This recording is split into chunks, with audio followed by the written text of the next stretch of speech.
Welcome everyone to the Tuesday edition of Talkin Ball. I'm Drew DeArmond. Flying solo this week. Scott Tyson is on assignment. He'll be back with us next week on the air, but a lot to talk about today as the SEC tournament's one day closer. Will officially be started tomorrow with those matchups at 6 and 8 o'clock. And, of course, the entire tournament, as everyone, we were talking about this yesterday, will be on ESPN 97.7 The Zone. A lot of March Madness action last night, including John Schulman's old employer, Chattanooga. They couldn't quite pull it off in the Southern Conference Championship game. As we know, Noah Gurley's old place, Furman, pulls it out and wins the Southern Conference Championship. So they're going to go dancing. Furman was the number one seed. They won the tiebreaker over Samford. Samford, unfortunately, and our good friend Bucky McMillan, they had a great year. He's built that program and gotten better every year, but this year they tie for the regular season conference title, but they lose in the quarterfinals in an 85-82 shootout against that Chattanooga Mocs team. So they don't get a chance to go dancing for the first time in his 3-year career at Samford. But again, Samford is a rising program, no question about it. Bucky McMillan doing a remarkable job, but Bob Ritchie, I'm kind of surprised he's still at Furman, but he has done a remarkable job with being a consistent program there, and they win and they go on and they take the automatic bid. And that's why this is the best time of the year, because of all these upsets. And you've seen it in the Horizon League. It looks like it's going to be the 3 and the 4 seed Cleveland State and Northern Kentucky playing, as the regular season champion Youngstown State went down. So did Milwaukee, of course, the old stomping grounds of one Bruce Pearl many, many years ago. So these one bid leagues are tough, because even if you're the regular season champ, man, you have to stay hot, stay healthy, stay connected if you want to get the bid to the NCAA tournament, because it really comes down to playing good basketball, going it the last week of the regular season, going into the tournament, and playing really good at the right time. Because, again, everybody's eligible in these one-bid leagues, and it doesn't matter who wins, whether you finish 1st, 6th, 7th, 8th. If you get hot, you can claim a bid in the NCAA tournament, and we've already seen it. And Chattanooga nearly did it as a 7. And they had some injuries, and they had guys get healthy at the right time, and they were nearly able to pull it off. And, of course, we talked about a young man that was in our community for the first part of his high school career, and that was Jamal Johnson, the son of Buck Johnson. He was a key cog in that Chattanooga basketball team, but they finished 18-17, and they just missed postseason play and the NCAA tournament. But you got to give Furman a lot of credit. They were able to do something that's hard to do. They win the Southern Conference regular season and then the tournament as well. So give them a lot of credit. And, again, it's going to be a lot of these one-bid leagues this week until the major tournaments start beginning there. I know some today, and then into tomorrow your Power Fives are going to get cranked up. But a lot of great college basketball going to be on the airwaves. And, of course, 97.7 The Zone is going to be a part of the SEC tournament. We're looking forward to that in Nashville. Great event, great venue, Bridgestone Arena, and the SEC does a great job. And really, Nashville as a city does an outstanding job of hosting that event. So looking forward to being a part of what should be an outstanding conference tournament. No doubt about that. Really looking forward to being a part of it. And I know the Bandy Man's back there behind the glass producing my show today. And Bandy, I didn't get a chance to listen yesterday, but I know you guys were continuing to celebrate the Buckhorn State title. And I know the Czar had Coach Patrick Harding on it at noon. And you guys, after that, from what I understand, you guys had some of the superstars that it's including Caleb Holt on your show that were a big part of winning that title. Yeah, we had on one Mr. Caleb Holt, as well as Carter Millers and Terrence Robinson, really just talking about how they felt after winning the state title, and as well as how they bonded as a team going forward, and how they really just improved as a squad, not only as a court, but really off the court as well, just being a great group of guys. Yeah, and if I remember correctly, I know T-Rob was the only senior starter, but there was 6 other seniors. Is Malaris one of those seniors as well?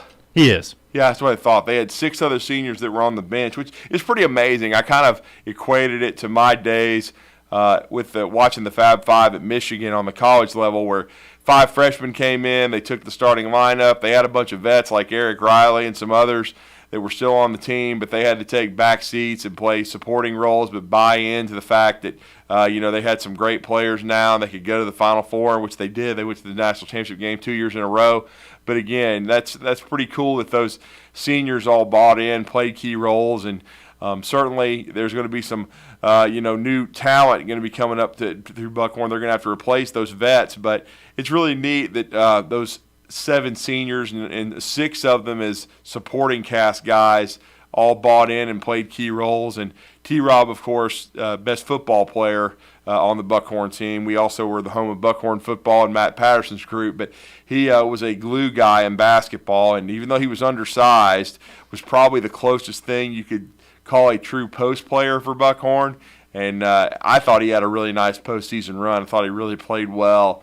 And Carter Malaris and some of those other glue seniors made big threes, made big plays, and just they came together at the right time and really, really, I think, gelled after Christmas, Bandy. Yeah, I mean, I definitely can agree with that as well. Excuse me. But they really did click together as a team, and you just saw as the season went on, and like you said, after that kind of Christmas point, it just started seeming like the passes were quicker. Everything was just working just that little bit faster, and all in all, there was really no one in that region that could just stand up to Buckhorn. Well, yeah, I mean, they definitely were the best team in their area. They were that efficient. They were, they were the best team. And, this year, Lee and Mae Jemison were rebuilding a little bit, and really Buckhorn was ascending.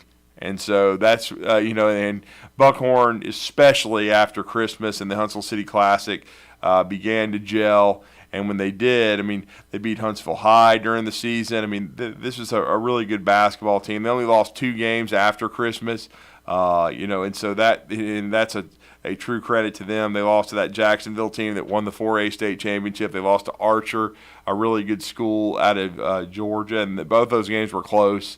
But again, it's just one of those things where Buckhorn got it going, and total credit to Patrick Harding and getting those young people to play together and to buy in, and for Caleb Holt, and you just started seeing his talent and him getting more and more confident and settled in, and his teammates understanding, and that's when we bring in the 7 seniors again. Hey, I understand you're 3 years older than this dude, but he's the best player. So you just have to play off of him, understand how good he is. He's a precocious kid, but he can carry you. He's good enough to help you win a state championship, and he certainly did that. And just huge credit to Caleb Holt and the community of Buckhorn. And we really appreciate that relationship. And it's their first state title since 1995, and we kind of referenced that yesterday on the Recruiting Blitz as well, because we were talking to Derek Williams. His brother Brian was on the 95 state champions at Jeff Davis, which was that was the year after I graduated high school, but just a tremendous basketball team. And they were Isaac Spencer, Rod Murray, Brian Williams, and more, really, really good, and knocked out a tremendous Butler team led by Bryant Smith.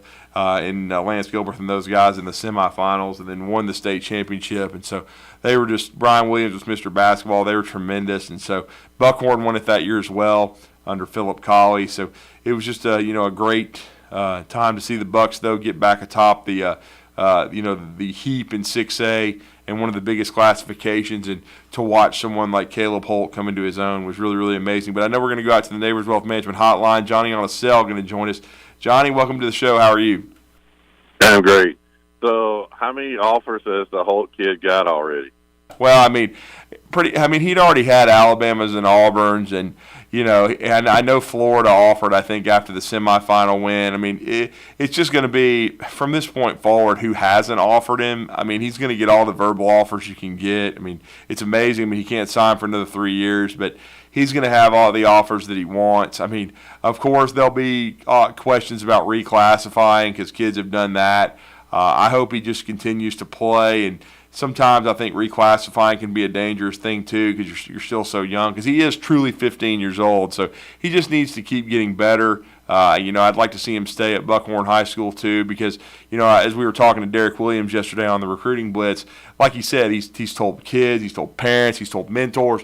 If you've got the offers, and you just mentioned it, Johnny, who all has he been offered by already? You're talking about Alabama, you're talking about Auburn, you're talking about Florida, you're talking about Ole Miss, and you just go down. He's already got the offers, man. So he really doesn't need to go anywhere. He can stay here in our community. He can play. Patrick Harding certainly will have a challenging schedule. He did this year. They're going to play really good teams, and so that Buckhorn program is going to be one of the strongest in the state for several years now if everyone just continues to stay humble and hungry.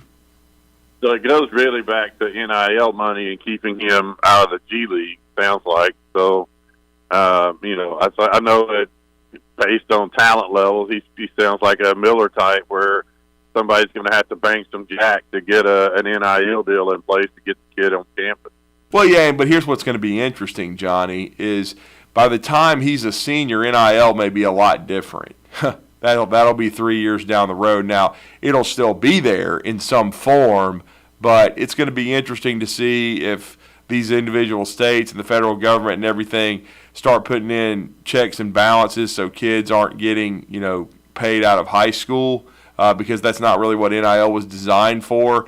Now there's already been talk because of the Georgia state laws. I think they've already amended their state law to allow high school kids to cash in just because other states like California were doing that. So kids could move. Like we've already seen one, J.D. Palm, move from Dothan to McEachern in Georgia, and you can make money off of your name, image, and likeness. Now, I'm not necessarily a fan of that for kids out of high school because, again, to me, it ought to be kind of like, driving age. Like you got to be, 16 years old or you got to be 18 years old. Really, I think it's more, it should be 18 to me. I think that's when you start being of legal age to start making those kind of decisions. I don't really think you should be getting paid when you're 15, 16 years old to play basketball. Now, certainly AAU teams are like, for example, that's why Buckhorn wears Adidas. Caleb Holt is a part of an AAU program, a prominent one in Georgia that's an Adidas-based program. So they're wearing Adidas stuff. So certainly you're going to get that kind of stuff. But again, I just think NIL, yeah, you should definitely get a piece of the pie when you go to college. But getting paid when you're in high school, it doesn't really make any sense to me. Now you get gear and things of that nature, but getting paid, like you're not a pro yet, you're a kid, and so let him be a kid, let him grow up. To me, so I think that gets a little dicey, but yeah, no doubt. NIL is going to play a factor, though. I don't disagree with it, but there's one sport where NIL probably plays into.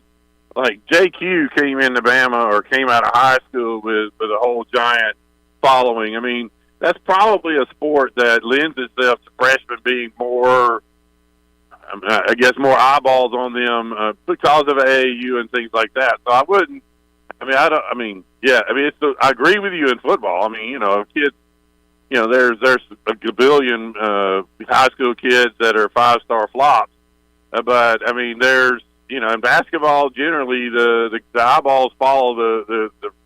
I think there's an NIL. I think NIL is more. I think it's built more for this sport maybe than football, But I like before we get to the last thing is it's already postseason award time, and the judge, jury, and executioners have already left off Miller off the Naismith, which is a crock, and I guarantee you, there's no way that Oates is going to win Coach of the Year, even though he's mostly done everything with freshmen this year, and it doesn't it really doesn't matter what happens on the court. Because everybody knows what happened in January, and and Oates was there to pull the trigger, and Brandon was there to pull the trigger. So, the rest of these people, I hope we have to hang a banner and they can all kiss our tails. Well, I'd certainly use it as motivation. If I were Alabama, I would want to, pull off the double whammy again in the daily double, which they did 2 years ago. They won the regular season and the tournament, and Nate Oates was Coach of the Year, but. Of course, we know that he's not. He wasn't named by the coaches as a Coach of the Year yesterday. Luckily, the coaches were at least smart enough to name Brandon Miller the newcomer of the year and the player of the year in the SEC. I mean, certainly you're right, Johnny. There's no doubt that they did not name Brandon Miller as a finalist for the Naismith Trophy, and I do think that's ridiculous. They're kind of making snap judgments on things, and that shouldn't be a part of anything. But by the way, I do want to give a quick shout out though. They named some of their individual awards, and we just talked about Brandon Miller being named Player of the Year and Freshman of the Year. But Kobe Brown of Lee High School, the Scholar Athlete of the Year at Missouri. That's a huge honor, and just I got to give him a lot of credit for that. He's done things both on and off the court that were amazing, and he's just had a great career, no doubt about it. And the SEC co-coaches of the year and we were just talking about that. It was Buzz Williams and Jerry Stackhouse, and both those guys did great jobs. I mean, I'm not taking anything away from them, but Johnny, when you look at the preseason predictions, Alabama was, I think, been by the media 5th, but in some polls they were 4th, depending on the publication you looked at. But again, consistently 4th or 5th. They weren't picked to win the league. Nate Oates wins the league by a full game, goes 16-2 for the second time in 3 years, gets to number 1 in the country for the first time since 2003, and could get a number 1 seed for the first time in school history, and he's not Coach of the Year. It really doesn't make a lot of sense. That, and like I said, I really think that was a tired team that went into Aggie land, and even then showed their grit after being down 17 to actually take a lead late. And if you don't get the and one instead of the charge against Miller, and then you get the proper call on a goaltend, you're probably talking about a team 17-1, and came back again from 17 down. This team does not quit. They don't. I mean, they're gritty, and I hope that they come in with blood in their eye and they're ready to they refocus in these 6 days they got off and come out and just blitz them, and tell them basically y'all just do what you want, but the banner I'm talking about is the one that comes at the end of the year. I want them to go back to Houston, the Fertitta Center, and take down the big banner. I mean, they've got a chance. There's no doubt about that. They got to just keep their eyes on the prize. And people have asked me this, Johnny. They've said, "Hey, where do you think Alabama's a lock for a 1?" I think they're very close. I think if they win the first quarterfinal game against Mississippi State or Florida, I think they are going to be a 1 seed. But I think if they win the SEC tournament, they should be the number 1 overall seed. Yeah, I mean, it would be great to have Bama in Birmingham for 2 games before they get to the next round. And obviously that's a team that I think that they've probably earned that. I mean, on the court now. Obviously everything else that's out there, we know what it's all about. And I just, there has been some fair publications about the story that has, like I really think the guy from Duke, that's an analyst from ESPN, he talked about how they mishandled Duke. Oh, Jay Billis, yeah. Yeah, Billis. I think Billis has taken a fair approach to Miller and some of and everything, but by and large, there have been crack shots at this group of kids, ever since this happened, and truthfully, I think it's worn on them a little bit. I mean, I don't think that we've seen the same. We certainly haven't seen the team that beat Kentucky by 38 and blew other teams out at home since all that happened. And I don't know if it's just the grind of a season. The shots aren't falling, the legs aren't there, and maybe they needed these 6 days. But I think that I'm hoping that this is going to be the break we've had. Is going to be what they need to get refocused and ready to go hang some banners. No doubt. Well, thank you, Johnny. We appreciate the phone call. We need to go on a break when we come back. Still taking your phone calls, 256-576-4977 here on this Tuesday edition of Talkin' Ball.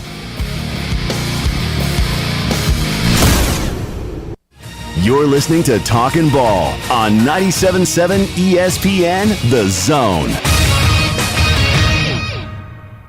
The only accident we've heard this morning was on Main Street at Cowell Road. That's near I-65 in Hartselle. They should be close to being ready to clear it out of the way. Reports of fog this morning, but other than that, we've got a pretty smooth ride in for you. Membership at the Y means more than a workout. They have swimming pools, classes, and free childcare with special rates for the military and nationwide access. For a limited time, you're going to pay no joining fee at the Y, Madison, and Huntsville. Captain Nick in the North Parkway, Popeyes, Skywatch Traffic Center. Specializing in simple and affordable rentals, McCurry Van and Car Rental can make sure you have just the right vehicle for your next family vacation, weekend getaway, or if you just need transportation while your vehicle is being repaired. McCurry carries Ford Transit vans and Mercedes Sprinter vans, trucks and work vans, and more. And they offer discounted rental rates for long-term rentals. Now with 4 locations: Athens, Muscle Shoals, Coleman, and Huntsville. Log on McCurryRentals.com to make your reservation now. That's McCurryRentals.com.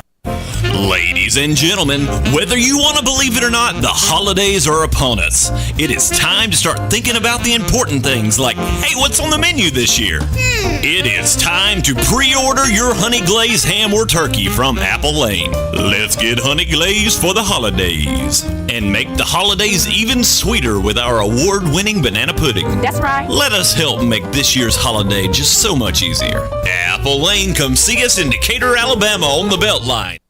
This April, the Corn Ferry Tour returns to the Rocket City for the 2022 Huntsville Championship at the Ledges. Experience the beauty and drama of the Ledges in person as golf's rising stars chase their PGA Tour dreams. From the first man on the green to the roar of the crowd when the final putt drops. Be a part of every moment on the mountain. April 28th to May 1st. Tickets to be a part of the action are on sale now at HuntsvilleChampionship.com. I'm attorney Gary Lackey. You know, you'll hear people say we're like a family, but here at the Lackey Law Firm, that's really true, not just a saying. I'm Justin Lackey. With my father and my sister, we have a special connection to each other. I'm Jennifer Lackey. At the Lackey Law Firm, when we take on your case, you become part of our family. You really do. And we'll always do whatever it takes to get everything you deserve. If you're injured, you worry about getting well, not about paperwork or insurance companies or figuring out how to get to your lawyer's office. I'll come to you. We worry about your case so you don't have to. When you've been injured, we know that your case is probably the biggest thing going on in your life. More important than almost anything else. And it's important to us too, for one simple reason. Family takes care of each other, and at the Lackey Law Firm, we'll take care of you. The Lackey Law Firm. The Lackey Law Family. 1-800-4-RIGHTS. No representation is made that the quality of the legal services to be performed is greater than the quality of legal services performed by other lawyers. The crimson and white jerseys. Front court, to the rack, and the plunge. The sound of a buzzer beater. Got it to go as the buzzer sounds. The Roll Tide chant from the crowd. It can only be Alabama basketball. Join the Alabama Crimson Tide right here on your home for Alabama basketball. Listen to Alabama basketball all season long on 97.7 ESPN The Zone. Great food and the best live entertainment is what it's all about at the Furniture Factory Bar and Grill. Head to downtown Huntsville every Tuesday for karaoke on the only outdoor karaoke stage in North Alabama. Thursday night is the Valley's longest running and biggest bike night. Food and drink specials, giveaways, and live music on the patio. And the Furniture Factory menu is fully loaded with options from steaks to salads, plus a whole lot more. Featuring a weekday happy hour that starts at 3. 619 Meridian Street, downtown Huntsville, and online at FurnitureFactoryBarGrill.com.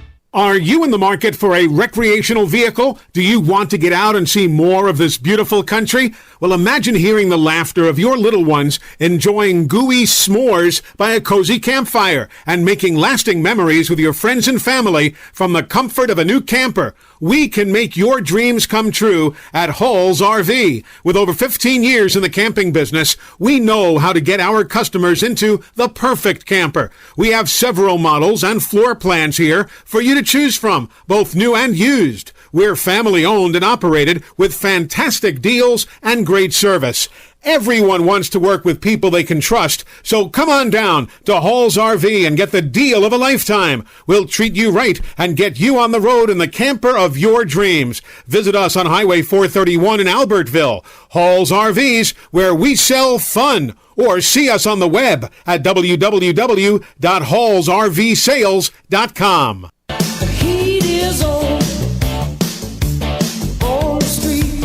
Welcome back.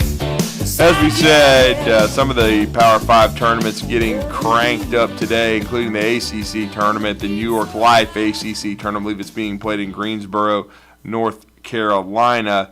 In Georgia Tech is going to take on FSU, and this is basically, when you talk about it, these are the schools that are going to have to win the tournament to get in. That's one of those things where Florida State, for whatever reason, had an off year under Leonard Hamilton. They're 9-22. Georgia Tech, be interesting to see if Josh Pastner survives.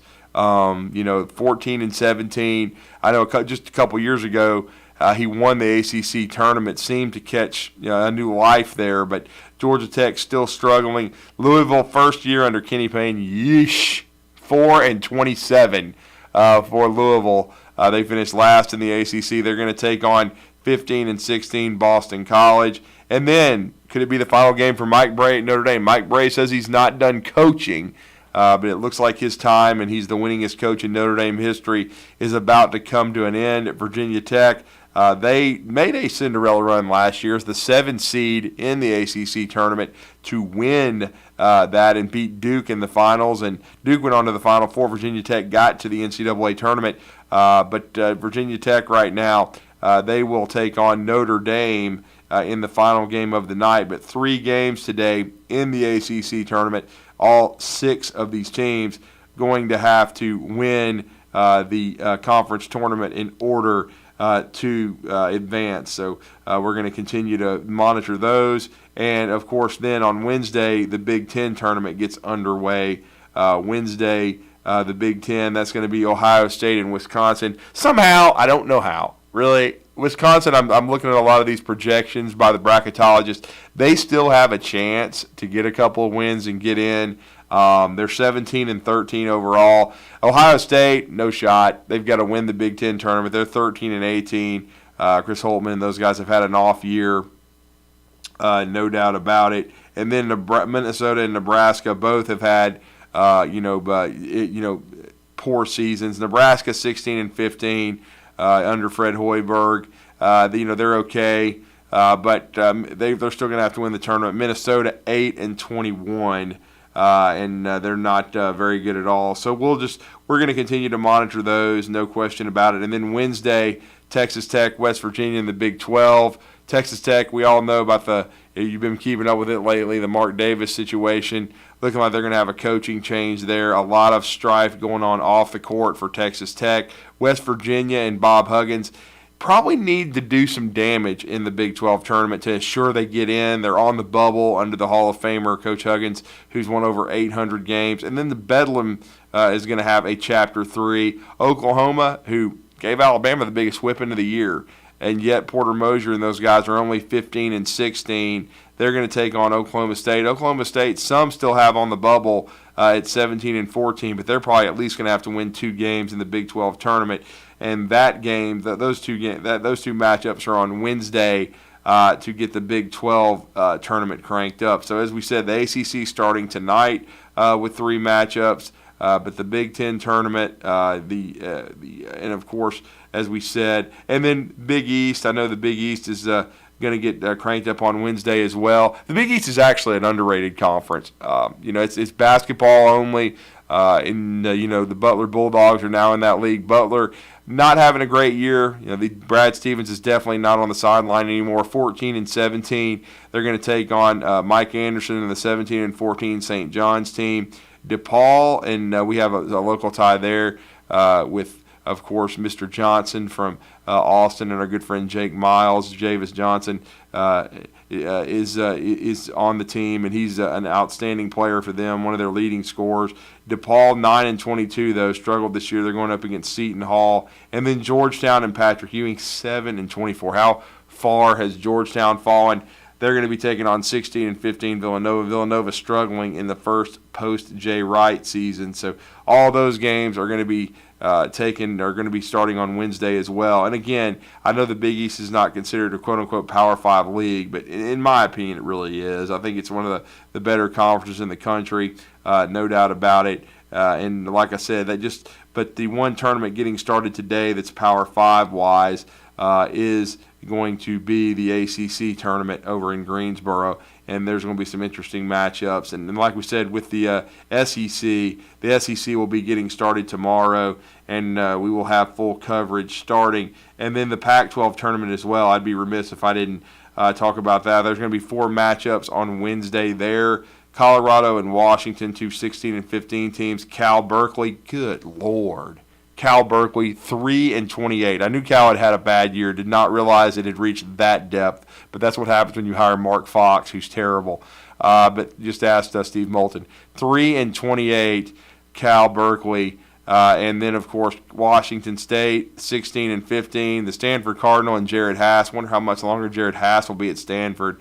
13-18. They're struggling against Utah, 17-14. And then Oregon State during the COVID year, I think they made an Elite 8 run.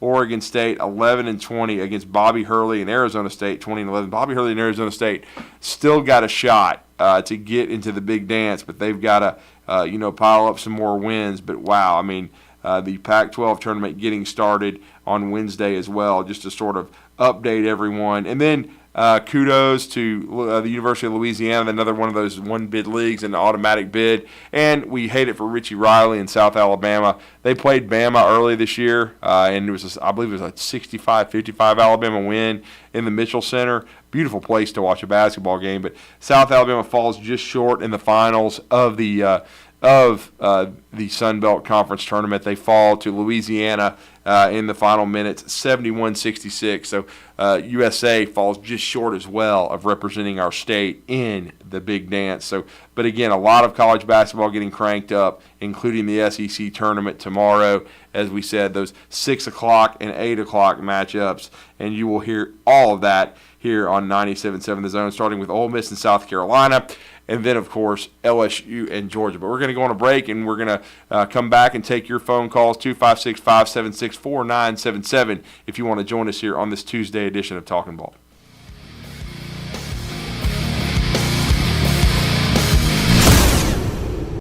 You're listening to Talkin' Ball on 97.7 ESPN The Zone. From the Fox 54 Weather Center, I'm meteorologist Emily Owen. For this Tuesday, expect a partly cloudy sky. High temperatures are expected to top out in the low 70s for the afternoon. We could also see gusty winds as high as 20 miles per hour. Heading into your Tuesday night, expect partly cloudy sky to continue. Low temperatures going to be falling into the mid and upper 40s, and it looks like breezy conditions will continue as well. We could see gusty winds as high as 30 miles per hour. I'm meteorologist Emily Owen on your home for ESPN Radio 97.7 ESPN, The Zone.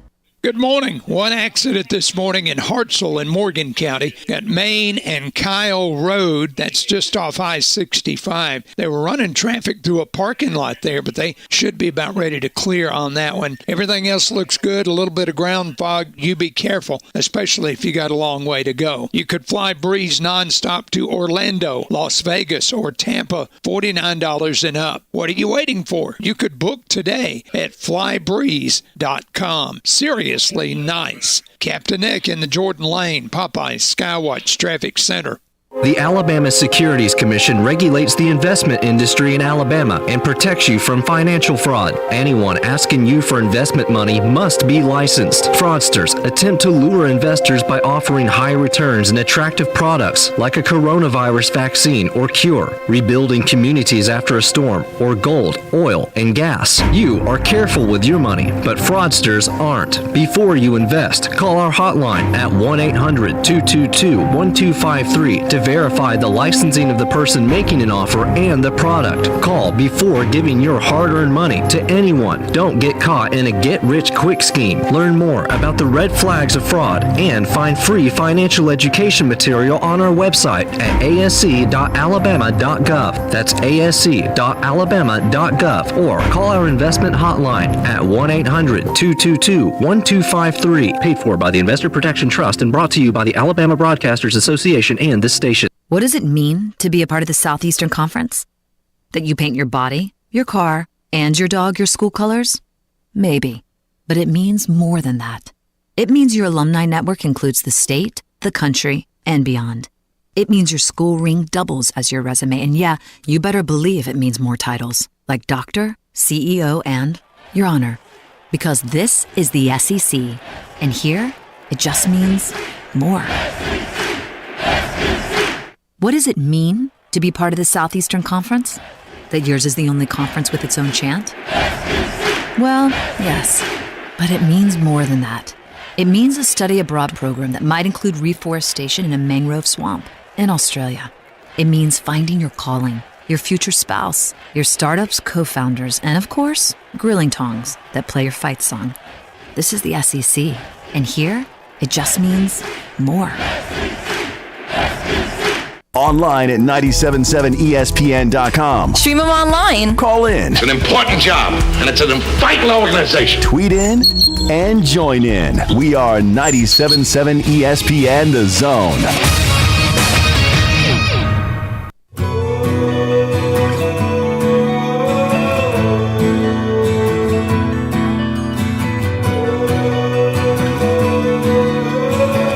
Welcome back to this Tuesday edition of Talkin' Ball on ESPN 97.7 The Zone.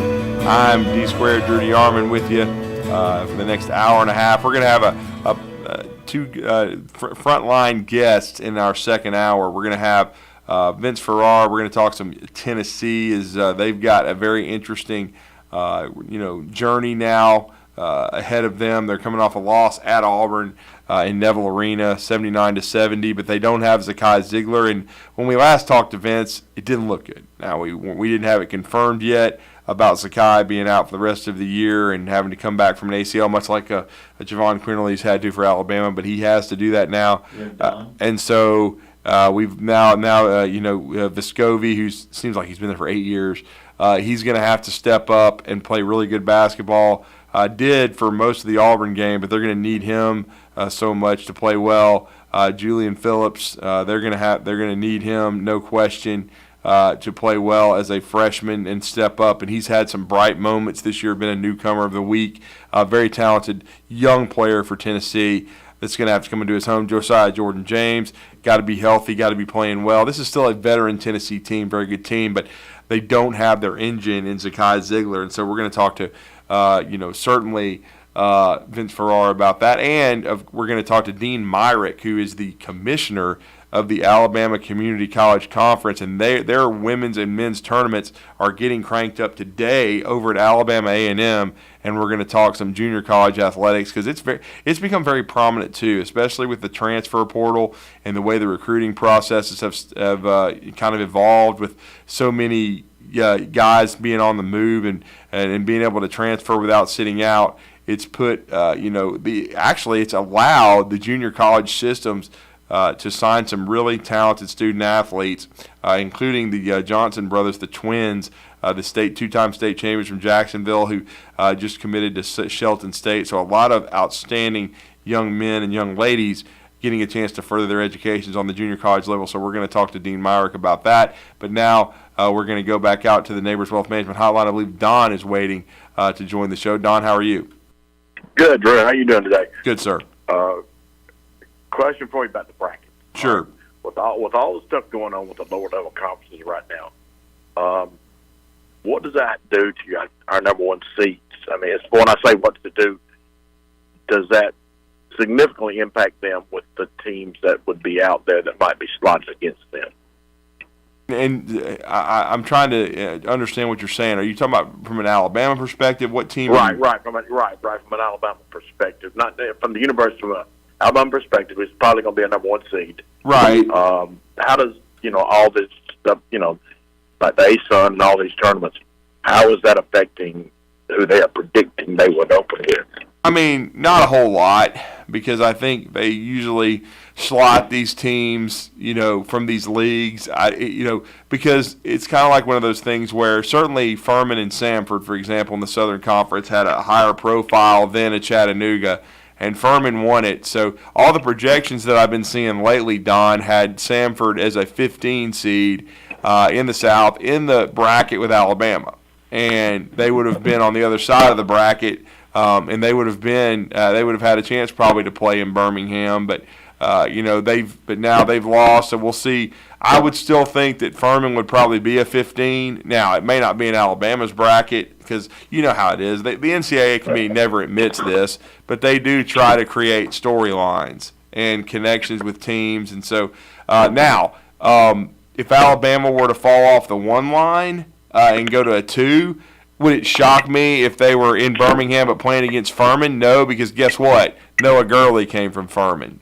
And so they might try to make that a 2-15 matchup, and Furman's a very talented team and a very dangerous team. So, again, they do try to create those storylines, but I don't think any of the smaller leagues, the one-bid leagues, I don't think that's really having an effect on Alabama. I think it could affect it. Definitely, it can affect who you play, but I don't really think that it affects the slot of the league, so to speak. Because again, I just think overall, even if for example, at College of Charleston, they've been on a lot of projections. First 4 out or whatever, next 4 out, because they're 28-3 or whatever.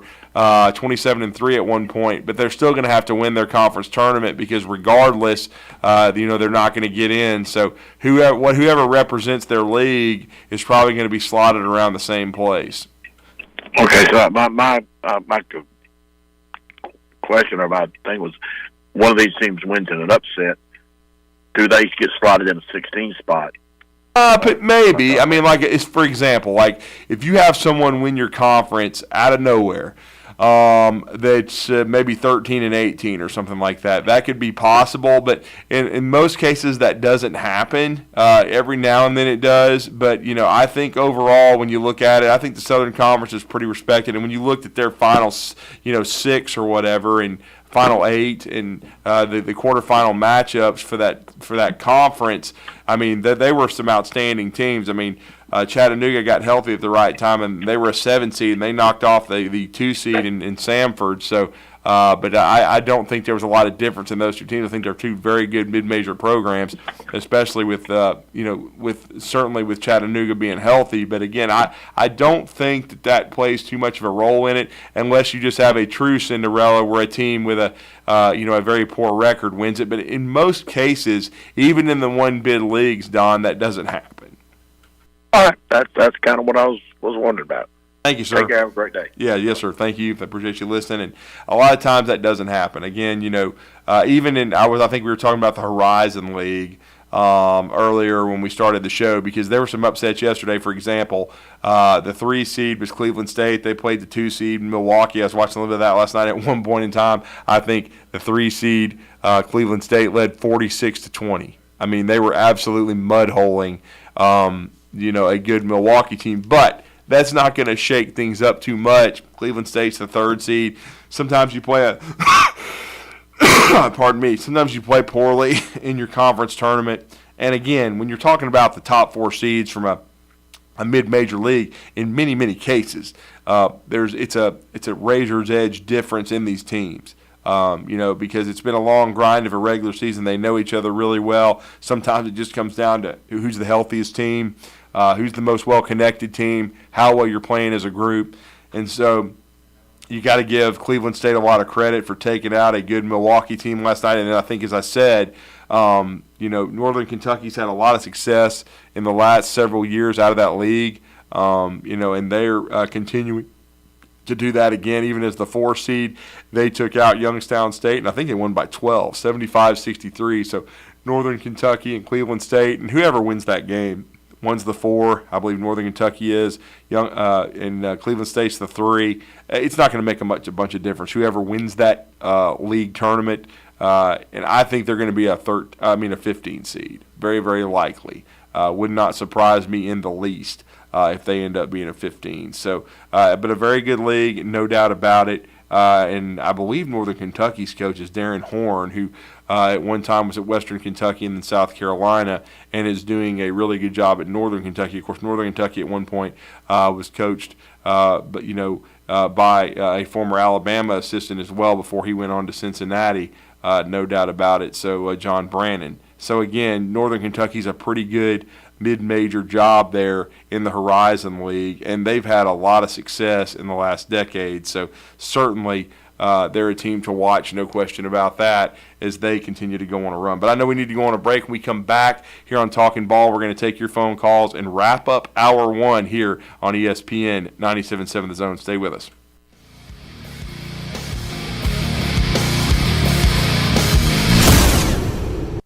You're listening to Talkin' Ball on 97.7 ESPN The Zone.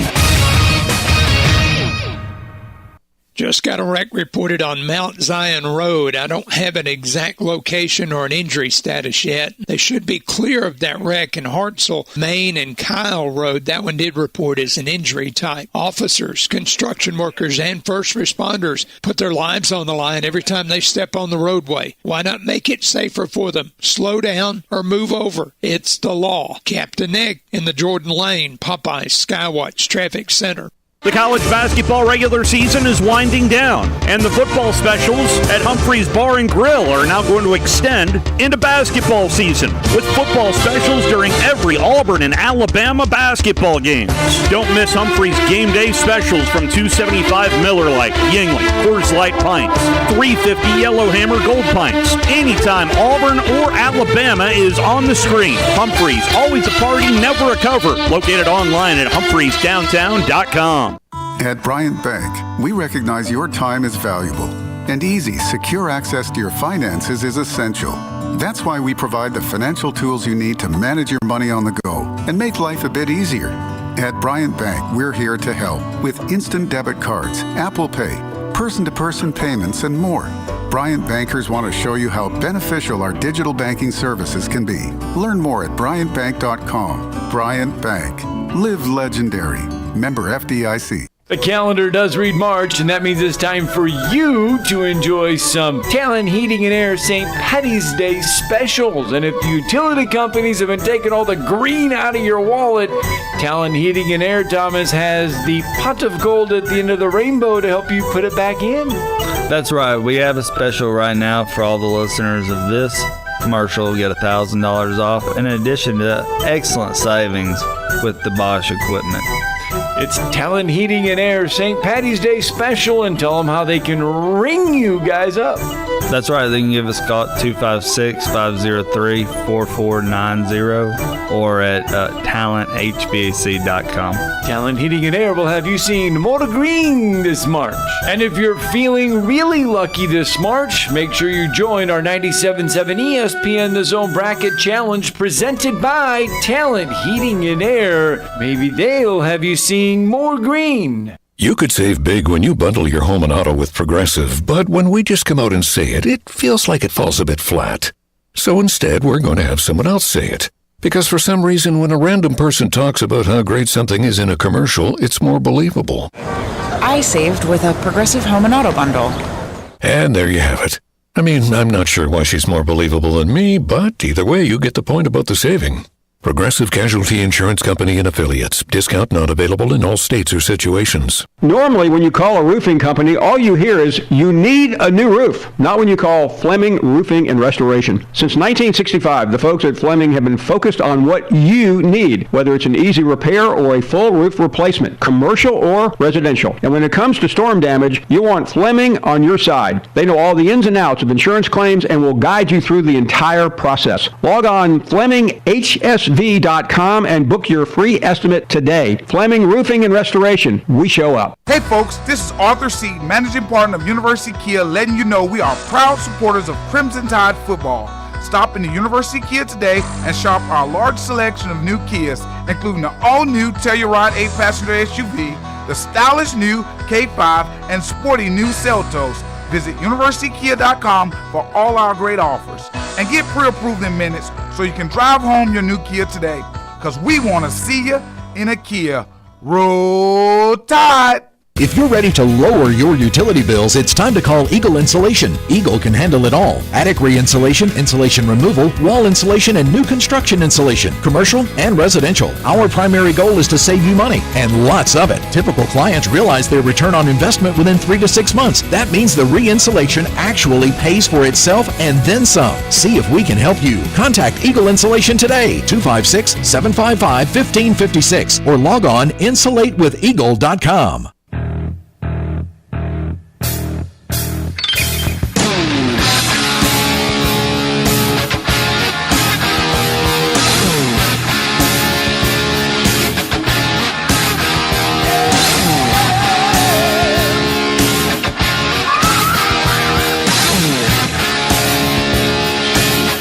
Welcome back. Our final segment of Hour 1 of Talkin' Ball.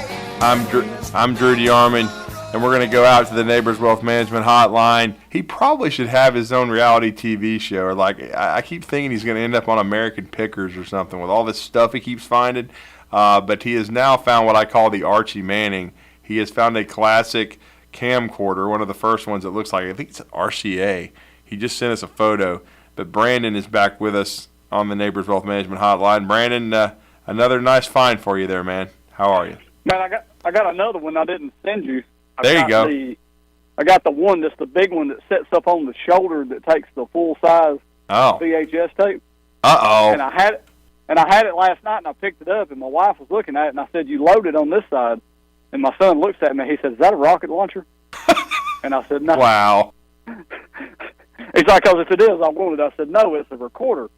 And I was showing him. I said, I tried to find a VHS. We went and found one. I said, "See how this goes in here?" And he looked. I said, "See, they made them smaller. The Archie takes the small tape, and then it goes in the adapter, and it expands it out." And right. He was standing there, and he said, "Who would want to use this crap?" I said, "Exactly." I was like, "That's how you feel when you're this age now, looking back at a lot of the older stuff." But got a couple big laughs. I'd like to say rest in peace to Gary Rossington. Yes. That was hurtful to me yesterday when he died. Had a lot of respect for that man. He lived over here in Alpharetta, Georgia. Was a hell of a guy, hell of an innovator. But you were talking about Mark Fox.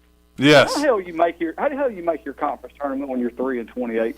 Well, everybody makes it, man. I mean, I usually in most of these Power 5 leagues, Brandon, everybody gets a shot. I mean, they don't exclude you from it. At what point do these leagues say, "Look, you got to be at least 500 to make your conference tournament"? Yeah. Have a cut line. I mean, I realize PGA is trying to go away from a cut line, but in your conference tournament, you ought to have to at least be 500 overall. At least I would think, anyway. Well, I mean, think about this. I mean, I think I mentioned Louisville and Kenny Payne 4-27. I mean, and Kenny Payne, of course, he was known as an Uber recruiter for John Calipari. I think, it's so funny. They fired Chris Mack. His program kind of fell off, and so they fire him quickly, and they hire Kenny Payne, who's an alum, but I think he's probably got one more year. And if he doesn't show remarkable progress, especially considering the transfer portal and the way you can transform, rosters, Louisville better be a lot better next year, because I know he spent big bucks hiring Nolan Smith away from Duke. They're supposed to get good players, but 4-27, wow. I mean, never thought I'd see Louisville that bad. And I'll be blunt. I said it this morning. You're probably listening. I didn't realize Mark Fox and Cal. I got to even check to see if he's still employed. I didn't realize that they were 3-28. I mean, I knew they hadn't been very good, but wow, 3-28. You have to be really, really, really, really bad in college basketball, especially with the transfer portal this day and time, to be a Power 5 school and be 3-28. What is the record difference this year for what Fox was last year versus the Georgia coach this year? Is there really much difference in it at all? Well, no, I mean, remember, Tom Crean was the one that got fired. Mark Fox has actually been gone a while. I believe Crean replaced him. Okay, yeah, you're right. Yeah, and actually, Fox got Georgia to a few NCAA tournaments. They were a competitive program. when he was there. Really better than Crean. But I will say this. I think Mike White's done a solid job in year one. Certainly better than a year ago. As you know, a year ago, Georgia was 1-17 in the league, and that only win was at home against Alabama, to show you how dysfunctional Alabama was a year ago. So Georgia could have easily gone 0-18 in the conference. So, but like I said, man, Mark Fox, I know I've heard things about him. I know he won a lot of games at Nevada.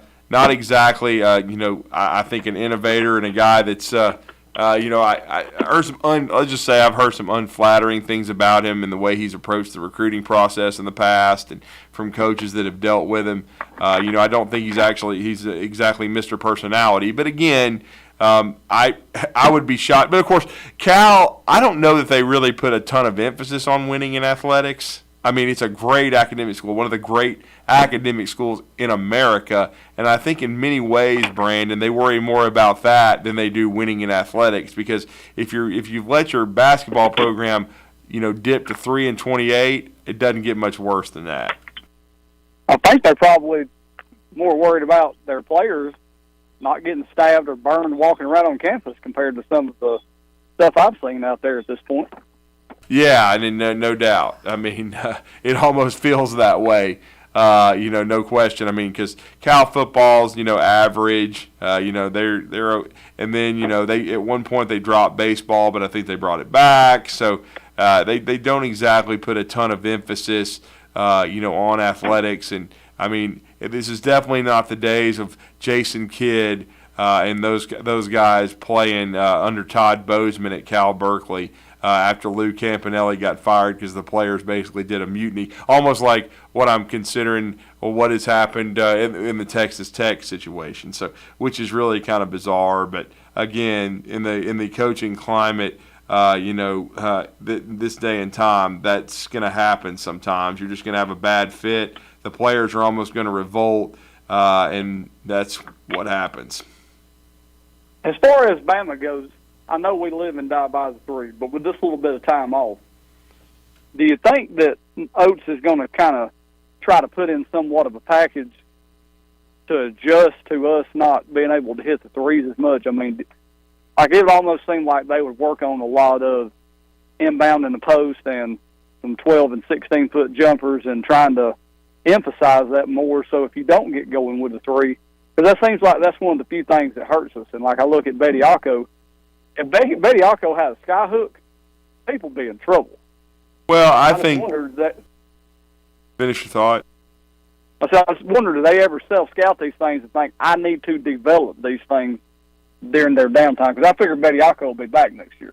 What they really need to do is they need to be getting the confidence back of guys like Namari Burnett and Rylan Griffin, because those guys haven't been making shots as much, my man, and they need to get their bench firing again to go along with what JQ's been doing. And I think, Sears had a bad game, but I think he'll bounce back. He's done that before with what happened, at Texas A&M, and then it'll help Brandon Miller as well. I just think the rest and re-energizing yourself and getting some mental rest as well. They've been going through a lot off the court. I think it's going to do Alabama good, and I think they're going to come out hopefully with a renewed sense of purpose against either Mississippi State or Florida. Well, thanks for the phone call, Brandon. We're wrapping up hour one here of Talking Ball. We got Vince Ferrara coming up from Sports Radio WNML. We're going to talk some Tennessee Vols and the SEC tournament next here on ESPN 97.7 The Zone to kick off hour two.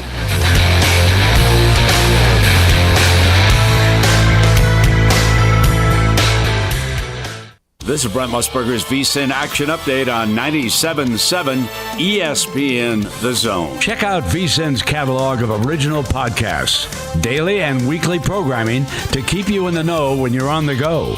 Only at VSIN.com. Now, here are the latest lines from my guys in the desert. The Saints and former Raiders quarterback Derek Carr have reportedly agreed to a 4-year contract worth up to $150 million. He played 9 seasons for the Raiders. He holds numerous team records, including passing touchdowns and yards. He's reunited with coach Dennis Allen, who coached the Raiders when Carr was drafted. Early odds for Super Bowl 58, Kansas City plus 600, Buffalo plus 850. Right now, the Raiders, one of several teams that's a plus $4,000 bet. The Seahawks and Geno Smith have agreed to a 3-year contract extension. Right now, Seattle's a plus $7,000 bet to win Super Bowl 58. The longest odds, Houston plus 20,000, Arizona plus 18,000.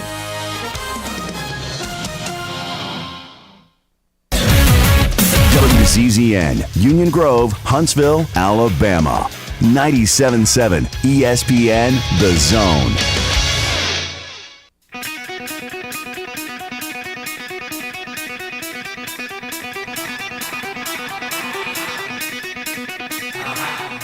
Welcome to Talkin' Ball with Scott Tyson and Drew DeArmond. Call into the Neighbors Wealth Management Hotline now, 256-576-4977. That's 256-576-4977. Now, here's Scott and Drew.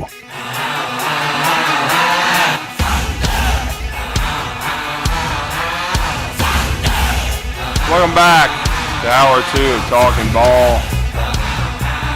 Just reading some of the particulars. Unfortunately, with the Mark Adams situation at Texas Tech, he has been suspended for the time being and will not coach the team in the Big 12 tournament. Texas Tech's got to win it to get in it. Of course, this is only Mark Adams' second year at the helm. He was the lead assistant and took over for Chris Beard at his alma mater at Texas Tech. Got the team to the Sweet 16 in year 1, but has been reprimanded for making what is considered a racially insensitive comment to one of his players, and is now under investigation by Texas Tech. We'll see what happens. He just signed a contract extension last offseason, so we'll see where Texas Tech goes from here. So interesting that both Mark Adams and Chris Beard lost his job, as you know, with Texas.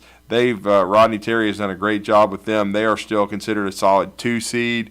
And Chris Beard was exonerated from the domestic dispute and situation he was involved in that led to him losing his job at Texas.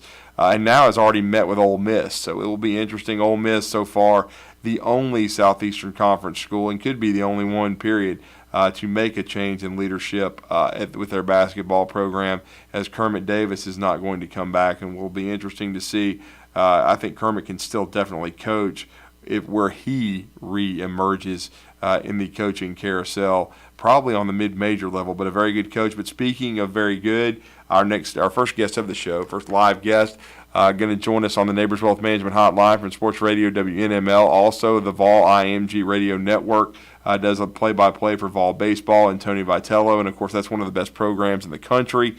We always enjoy welcoming Vince Ferrara, who wears a lot of different hats for Sports Radio WNML and covers Tennessee athletics as a whole, and of course has been following this basketball program very closely under Rick Barnes, and he's going to join us now on the Neighbors Wealth Management Hotline. Vince, welcome back to Huntsville. How are you?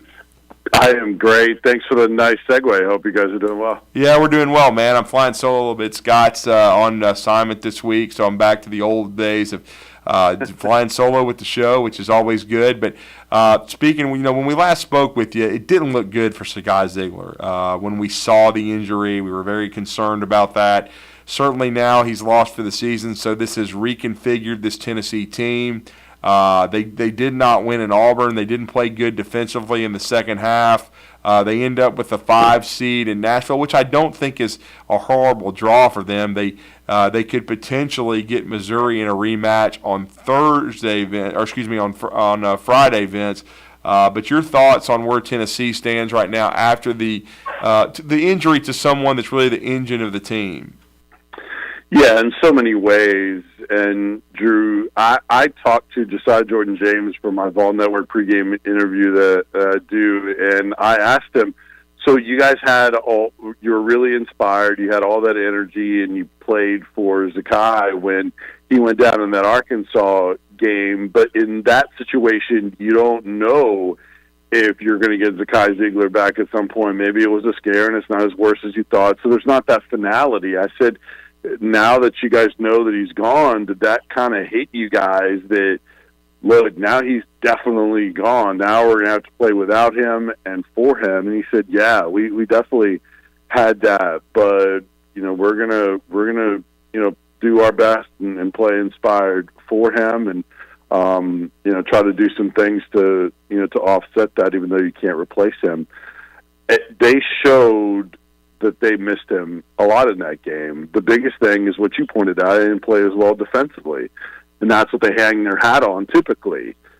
79 points for them is a lot, and they couldn't keep Auburn's guards in front of them, which is something that this Tennessee group of guards have done a really nice job at. Even when they have guys that they switch a lot defensively, and even when they switch, usually their wings and their bigs do a pretty good job of keeping teams in front of them. But that's something that Alabama wasn't able to do as good as they typically do against Tennessee. But without Zakai Ziegler, that was an issue for them. So Auburn was breaking down their defense and creating three-point looks with the drive because they couldn't keep them in front of them. And that's Zakai Ziegler. I mean, he's one of the finalists for Defensive Player of the Year in college basketball. So yes, you missed that. Now, they should still play better defense than that, but you just wonder if they know everything that he brings to the table, if they cannot replace that. What's crazy, Drew, is they have a lot of guys, more than what people probably realize, that have experience at the point. Yeah. So it's not that they have nobody that can or has played the point. It's just none of them have the skill set of Zakai Ziegler. And then you're having to move guys out of their typical, comfortable, natural positions to play the point at different times. And now you're impacting multiple positions rather than if you had another true point guard like a freshman in B.J. Edwards, a four-star from Knoxville Catholic, that you just slide in there and everybody stays in their same roles. He has been a point of conversation all year. Rick Barnes started to play him a little bit more late in the year, but when Zakai Ziegler went down in the Arkansas game, he didn't play him at all. He rode his veterans, and then he wasn't a factor in the Auburn game really either. So the coaching staff just doesn't think he is ready yet. He gives out minutes based on how you perform in practice, not, well, we got to throw you out there whether you know the offense or whether you know your assignments on defense. We're just going to throw you out there. He's not like that. You have to earn those minutes, and even though he's gotten better, he doesn't feel like he has put himself in a position for that to get the coach's trust. So a lot of guys that can do it, but it's a drop off in a lot of ways, Drew. Yeah, and I've got to correct myself. Let me say that Tennessee would play Thursday. They'd get the winner of Ole Miss, South Carolina, and I hate to say this, but I don't know that South Carolina wants any part of Tennessee a third time after the two annihilations. I mean, I think it was. I know Zakai Ziegler's out now, but 40 points. I mean, wow. But certainly, Tennessee is going to be a heavy favorite to advance to Friday, which would be Missouri. And we all know how that game ended. It was crazy. I saw that live. But certainly, it would be a difficult matchup for the Vols. But, again, it's going to be interesting because is Santiago Vescovi going to take over most of the point guard duties? How is this team going to be constructed? Certainly, they need Josiah Jordan-James to play at a very high level. And we know I just personally think they are a much different team just because Vescovi is a really good player, but you can't. Of all the guys to lose, I just think Ziegler's the toughest because he's so quick and he's such a great lead point guard. He can affect the game without scoring so much. Absolutely. He's actually better when he is a distributor and not being relied on for scoring. So you're absolutely right. The energy, the leadership, the toughness, I mean, you're not going to get to him or talk trash to him and try to intimidate them. He's very physical. This team does rely a little bit on how the games are officiated, because they are very physical. Like the Alabama game, they let them play, and that's the Tennessee's advantage because they're so physical. The Kentucky game after that, they were calling everything, and Kentucky lived at the line, and Tennessee wasn't aggressive enough to get there. That reminds me of another part of it, is Ziegler was their biggest and best driver. Vescovi can do it at times, but he doesn't do it with the frequency of Ziegler. Jemai Meshack probably is the next most aggressive in terms of getting into the paint, but they just don't have enough of those creators and hard drivers. Alabama's stacked with those kind of guys, to where they can create for other guys because of the drive. And Ziegler was by far the most aggressive. Here's another thing, is they don't get out on the break enough. They've just been destroyed in fast break points this year by their opponents. The Auburn was 15-0. Well, Ziegler is your best candidate to get out and run because of his speed. That just hasn't been their philosophy. Now you don't have him on the floor. Now you're going to slow things down. You're going to grind it out even more. It's really tough. And then I think Ziegler is probably your best candidate to take an end-of-game shot as well. Now, I think Vescovi could do that. I think they have other guys that will take that shot. But, man, Ziegler is just the no fear, even though they've been inconsistent, and all the skills that he brings to the table, it gives you more confidence that they could peak at a higher level versus what you see now, where I think there's just a little bit more limitation on what their upside can be without him, unless they completely change. Who knows? Maybe Drew, without postseason expectations, maybe that's when they finally come together, maybe get the right matchups in the postseason. Seemingly when they have had expectations is when they've underachieved. Maybe there's a path to them being doubted and finding another way. They still have some really good players on this team, and a Hall of Fame coach. We'll see, but it doesn't look good because I just don't see where they replace the traits that Ziegler brought in all areas. Well, and then you can't be discounted, too. For the first time since 1979, I believe Tennessee wins the tournament last year, so they are the defending champion until they are knocked off. I do like their chances against either the winner of South Carolina or Ole Miss, but a very interesting matchup against Missouri, and they've lost to Missouri even with Zakai, and because Missouri was able to speed the game up, and Dennis Gates is going to want to push the tempo against this Tennessee team. Yeah, and they had a tough time with Kobe Brown, especially late. And a lot of people have had problems with Kobe Brown, but they're just tough, fundamentally sound, and they were hitting shots. And they will get out on Tennessee's three-point shooters even more. That's another thing, is now you have one less driving threat. Now teams are going to get up in the chin of Tennessee's three-point shooters and guards even more, so it's going to put more pressure on Tennessee's post. Tennessee's posts were ineffective overall against Auburn. They have been also inconsistent this year. There's 4 guys that play in the post. For Olivier Kamwa, I've said this all year, even prior to the Ziegler injury. Olivier Kamwa is the difference for them in what their upside is in the NCAA tournament.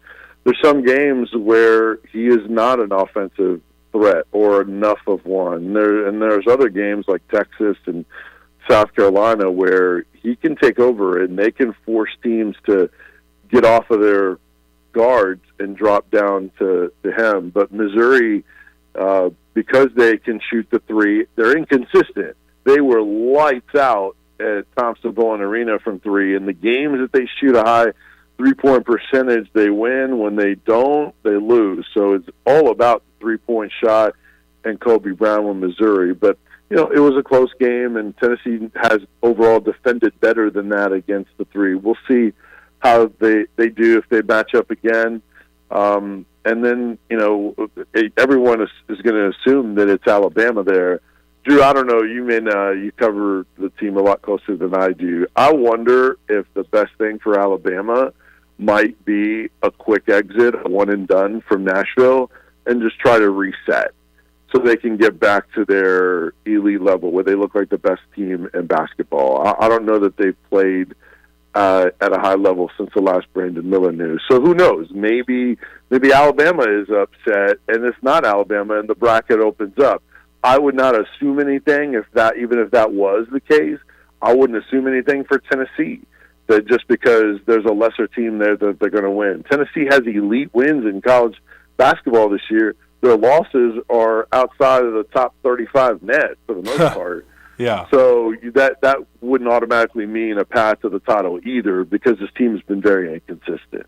Well, it has, and we'll see, what Alabama can do to recharge themselves. I think it helps them that, honestly, to get the double bye and not play till Friday. I think it helped them mentally get some rest and to physically, rest the squad as well, because it's a grind playing 2 games a week, and you talked about what Alabama's gone through off the court as well.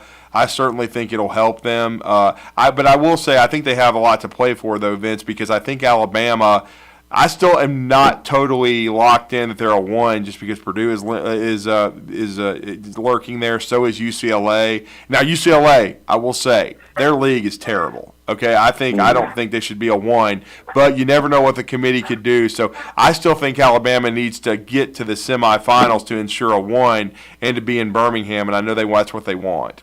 Right. Yeah, Birmingham for sure. I agree with you. There's things to play for, but the number 1 overall is not something that I think impacts them. I think they can get both of those things, even if they're not the number 1 overall. So you're right. Maybe at least 1 win to kind of keep them on that 1 line.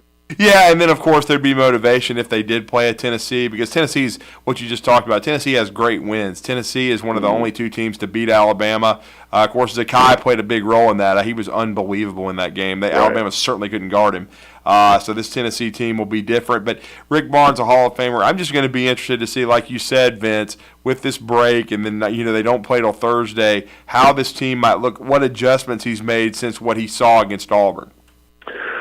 Well, I want to clear up a question that you posed earlier on Santiago Vescovi. I do think that he will get the most minutes and the most trips up the court and half court as the point guard. It's not going to be exclusively him, but it will be him. At times it'll be Josiah Jordan-James. We've seen Jemai Meshack run the point. Tyreek Key has done it. I mean, to have 4 guys with point guard experience on a team when your point guard goes down, I mean, that's pretty unusual and impressive. Again, none of them are what Ziegler is. But I do think Vescovi, he's a better ball handler than he was the first time earlier in his career when he was forced to run the point. Mm-hmm. And it's also a shared duty. And what they're wanting to do, and part of the adjustments you might be talking about, Drew, is whoever gets the ball, their guards usually crash the boards to rebound. Whoever gets the ball, get up floor. They do want to get up into transition quicker and more. And when they've played a faster pace, even if they're not out on the break, they get into their offense quicker. They feed the post. Kumwa has more conviction. Whatever they do with more of a purpose and quicker, without grinding out an entire shot clock with their motion offense and everybody being patient and not moving as well without the basketball. When they have the mindset of running and being aggressive and quick, it helps them be more efficient in half court. So I think that's what the biggest adjustment is to try to push the pace even more. Guards crash the boards, get the rebound, and rather than waiting and looking for Ziegler, push the ball up the floor. And you have other guys that can handle the ball, but you have to have that mindset, and that has to be a coaching philosophy. And I think that is something they've tried to do a little bit more recently, that could be the adjustment that they're working on, is to whoever gets it, bring it up the floor without having to wait for one guy, the guy playing the 1. Push it up the floor. Let's see what easy baskets we can get to and spread things out and then now you're not grinding as much in the half court, and share those duties that way within a game. I think that's maybe one of their bigger adjustments they can attempt. And finally, we're talking to Vince Ferrara, Sports Radio WNML. He does IMG Radio Network work for certainly for football, basketball, and baseball for Tennessee. The final question: Tennessee trying to repeat as SEC tournament champs. What's the ceiling for this team as far as seeding? Is it if they win the tournament, a 2? Well, if they win the tournament, yeah, I think they probably get back in that 2 line. Joe Lunardi still has them as a 3. Yes. So not only has them as a 3, but Drew has them in Greensboro. Yeah. Now, you're the 6th there versus Duke, which shocking that Duke as a 6 would stay close to home. But still, I mean that would be a cool matchup that fans would get excited about. You'd have a lot of Orange travel there, even though there would be more Duke fans. And obviously it's manageable for us to go cover too. So yes. To get a geographical good spot and a 3 line, I mean, that's best case scenario for them.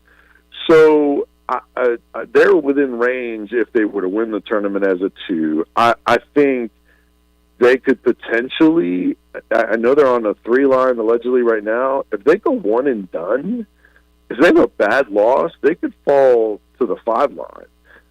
In fact, I wouldn't totally rule it out, because if Lunardi is 1 off his line, you know how they're trying to put the puzzle pieces together, and sometimes they move teams from one line to the other, either up 1 or down 1, just to make it all work for their geographic purposes.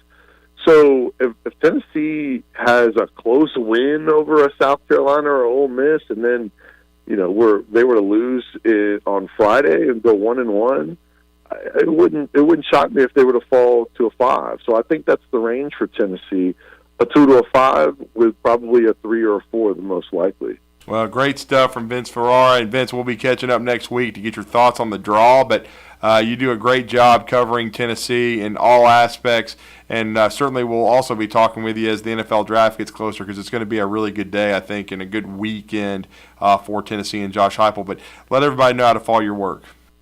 Yeah, I appreciate it. And Jimmy Himes and I will be in Nashville covering the SEC tournament, so holler if you need me from there. And you can follow me on Twitter at Vince Sports, VINCE Sports, and then on our website, 991thesportsanimal.com, we'll have all the coverage of the Vols and the SEC tournament in Nashville there. And Tennessee baseball has won 11 straight, and football, you mentioned, great combines for a lot of guys looking for their first-round pick since 2017. Wow. If they get two, that'd be the first time Tennessee's had multiple first-round picks since 2010. That's Eric amazing. Berry and Dan Williams. So Darnell Wright and Jalen Hyatt are guys showing up in more and more first-round mocks. But can't wait to talk to you about that. Always great to talk to you guys. Thank you, Vince. We appreciate that. Vince Ferrara, we're going to go on a break. When we come back, more Talkin' Ball, 256-576-4977.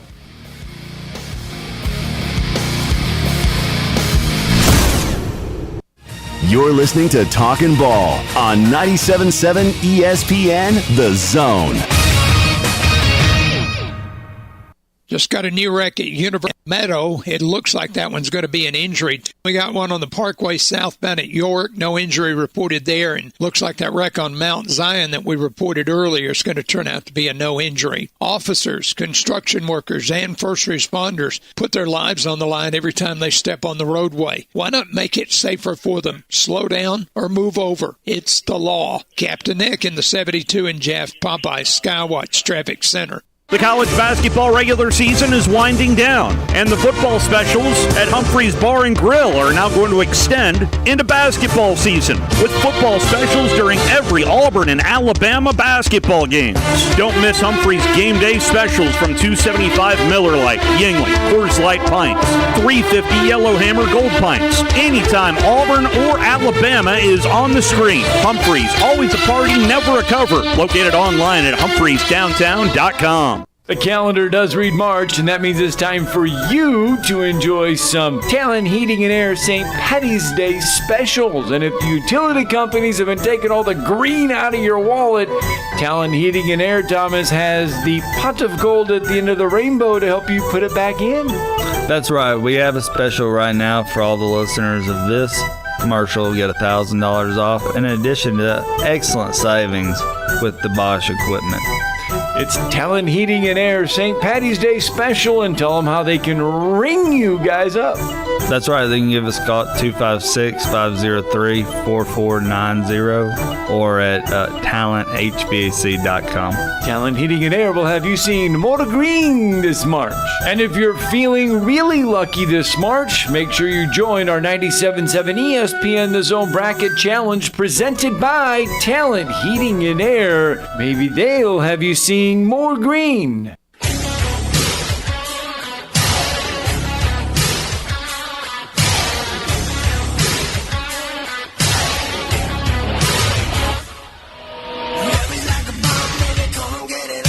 Welcome back to Talkin' Ball. Big thanks to Vince Ferrara, who joined us.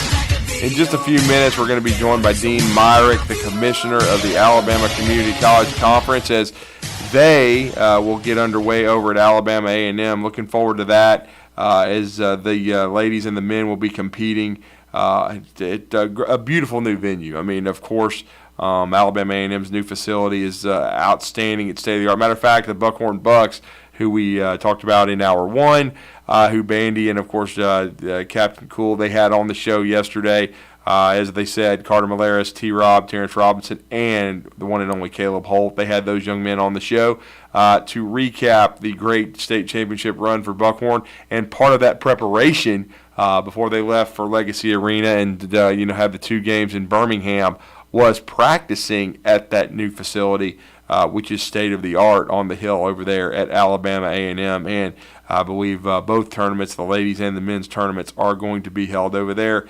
And we're going to talk some junior college athletics with Dean Myrick, who is the commissioner of the Alabama Community College Conference. And as we said, it's a big step for them. They have started wanting to have all of their conference championships on neutral sites, and certainly Alabama A&M is a beautiful facility now, and we'll see in the future, could it host a potential high school regional? Because they've moved one of them around. I mean, they had one in Birmingham this year at Bill Harris Arena, but could eventually the city of Huntsville, which is now the biggest in the state of Alabama, and could they end up hosting such an event at a place like Alabama A&M that's such a beautiful facility, and would be able to host some of these high schools and be a boon financially for the city of Huntsville, for Alabama A&M. We'll see. That could be something that could be done in the future for Alabama A&M and that beautiful new arena that they have. And Otis Hughley has finished his first season at the helm of Alabama A&M, and of course the former LaFleur coach and state champion at the AHSAA level, also someone that's coached international basketball. We'll see if he can get the Alabama A&M men's program up and running. He has been, of course, a guest on this show and had a chance to connect with him last summer.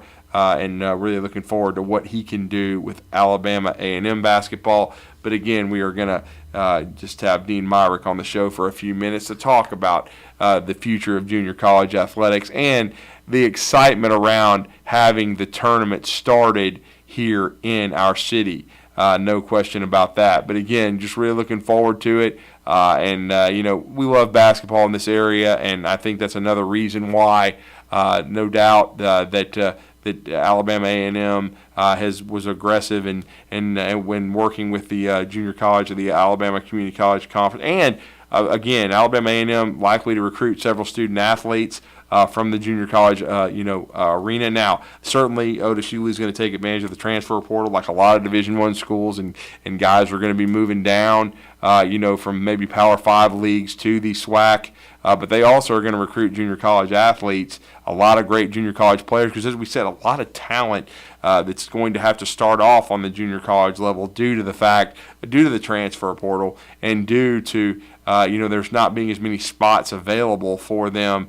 Maybe to start their careers at four-year schools, they go to a junior college to develop themselves and develop as players, and you have a chance because you're, especially if you're academically eligible when you go to said junior college, you're only tied there a year. You could move up quickly, and so certainly this will give Alabama A&M's coaching staff a chance to take a look at these student athletes and and it gives them a chance to play in a neutral floor at a beautiful venue, and we're going to talk to Dean Myrick about that in just a couple of minutes. Matter of fact, we're going to go on a break. When we come back, Dean Myrick's set to join us, and we're going to talk some Alabama Community College Conference basketball when we come back from this break.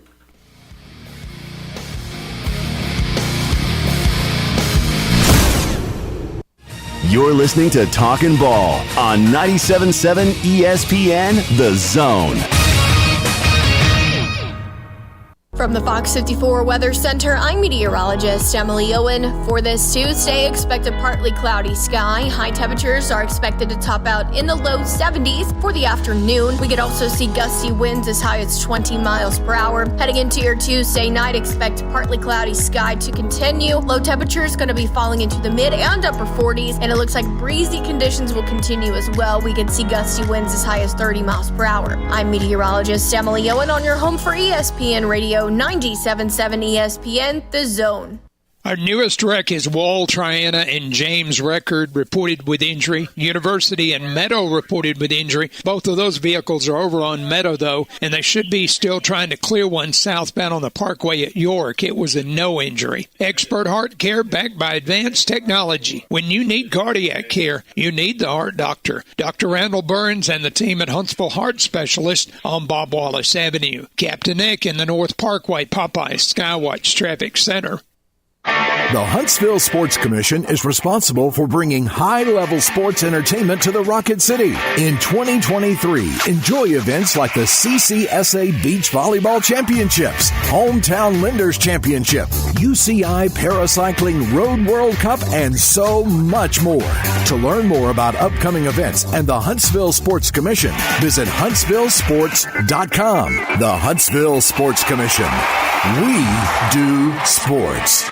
Now's the time to order your spiral cut honey glazed ham or turkey for Easter from Apple Lane in Decatur. Or maybe consider ordering the family meal deal for Easter that includes an Apple Lane ham, a dozen rolls, sweet potato dumplings, potato salad, and Apple Lane's award-winning banana pudding. This week you can get your Apple Lane Easter goodness for half price with our zone deal. $50 worth for just $25. Get your zone deal beginning Friday at 977ESPN.com. Apple Lane on the Beltline in Decatur. You may only use one coupon per purchase. When I chose a garage door company, I did my homework. I needed Precision Overhead Garage Door Service. They have a 5-star Google rating. I checked their reviews and liked what their customers had to say. Precision Overhead Garage Door has lifetime warranty packages. Same-day service if I call before 2 p.m. If they can't make it the same day, my service call fee the next day is waived. They did a 25-point safety inspection on the door and operator. Now that's peace of mind. Residential, commercial, and gate services. Precision Overhead Garage Door Service. Call 256-400-4500.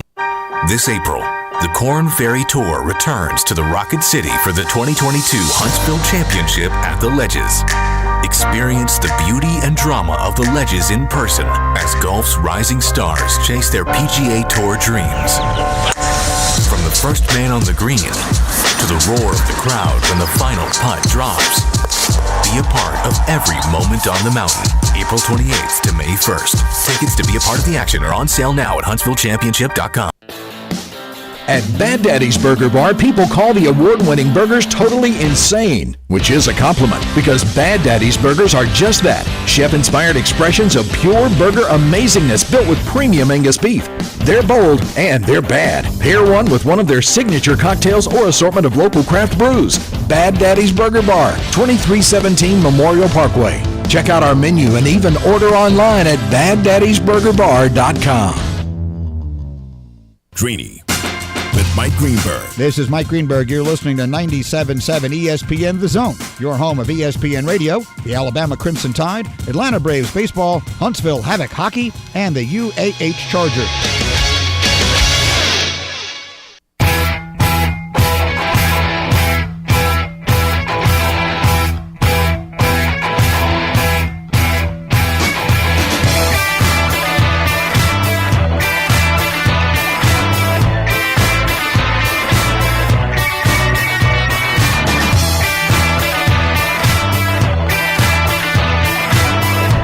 Welcome back to Talkin' Ball here on ESPN 97.7 The Zone. And as we've been telling everyone, I believe starting at noon today, they get it cranked up over at Alabama A&M. It's going to be the Alabama Community College Conference Tournament. It's going to be at a great venue. Going to be a lot of student athletes getting a chance to showcase their talent. And we're going to talk to Dean Myrick, the commissioner of the Alabama Community College Conference, he's been a very busy man. He's been in Huntsville for a few days now, but the action is going to start just about 3.5 hours from now, a little less than that. The action is going to get started over at Alabama A&M, and we're going to talk some Alabama Community College Conference basketball with him. Commissioner Myrick, it's a pleasure and honor to have you on the show, sir. How are you this morning? I'm good. Thank you for having me. Best time of year, starting today. It really is. And talk about your vision for kind of wanting to get the two and now let me specify something. The men's and the women's tournament are both on campus at A&M. Is that correct?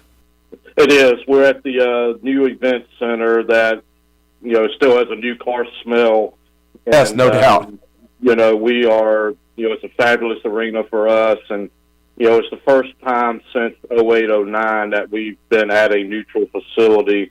Normally, we're on one of our school's campuses, so it's a new venture for us. But the city of Huntsville and the sports commission have welcomed us with open arms, and A&M's been fabulous to work with. So our student athletes, for the ones who came in and practiced yesterday and got to see it, they're really excited, and it puts them on a little bit bigger stage.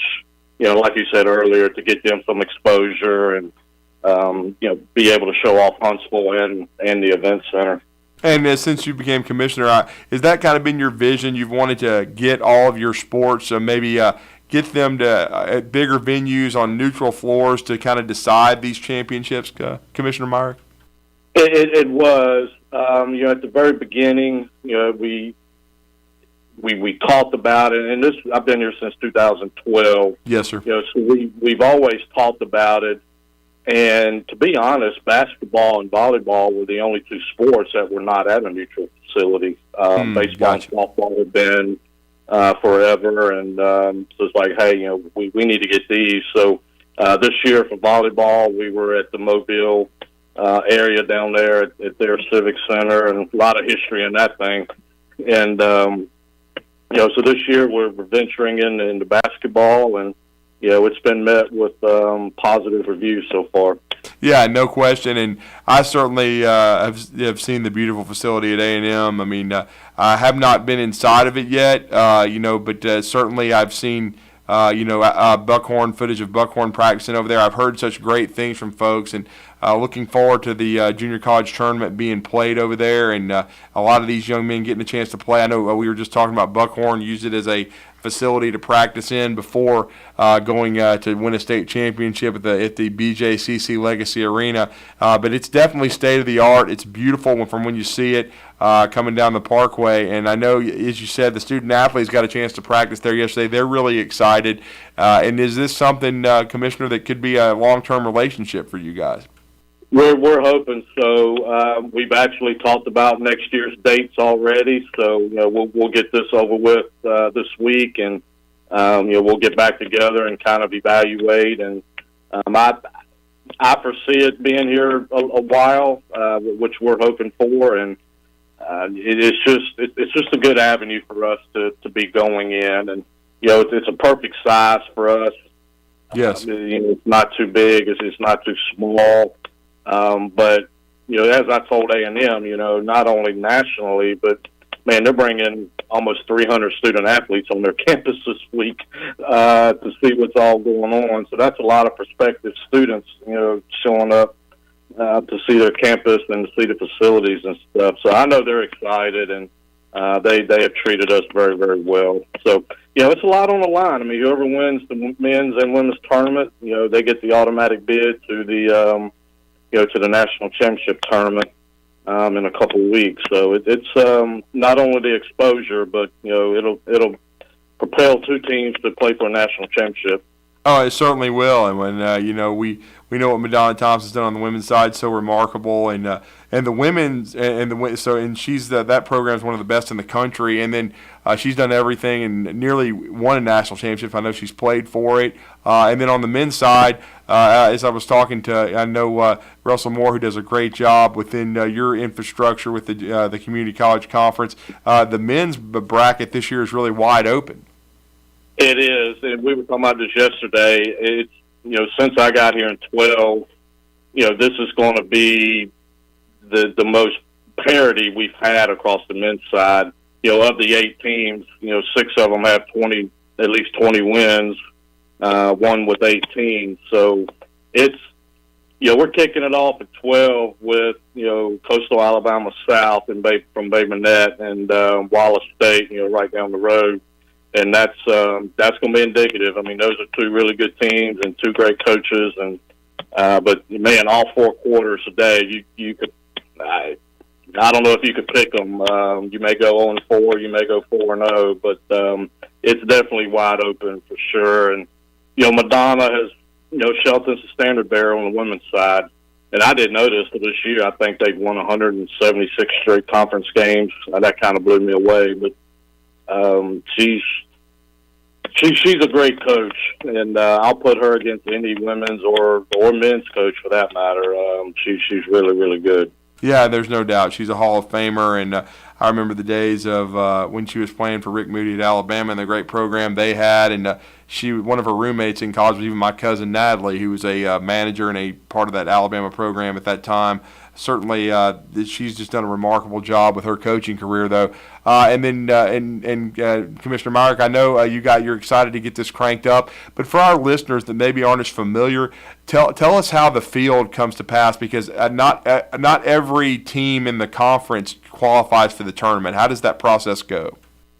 We are divided up into a north and south, and a lot of that is for travel purposes, but also it's hard to get into the number of games. But the regular season, the North will play a home and home, and then they'll play one crossover game with the South. And then we alternate that every year. So they'll play the South one time and then play the North, home and home, and then vice versa for the South. But we take the top 4 in the North and the top 4 in the South, and then we do a crossover in the quarter. So one North will play 4 South, and so on, like that. So no, it was we came down to the last couple of games, to see who qualified, and it's seeding. But I'll be honest with you, I don't know if seeding really matters on the men's side, because regardless of who they play, it's going to be a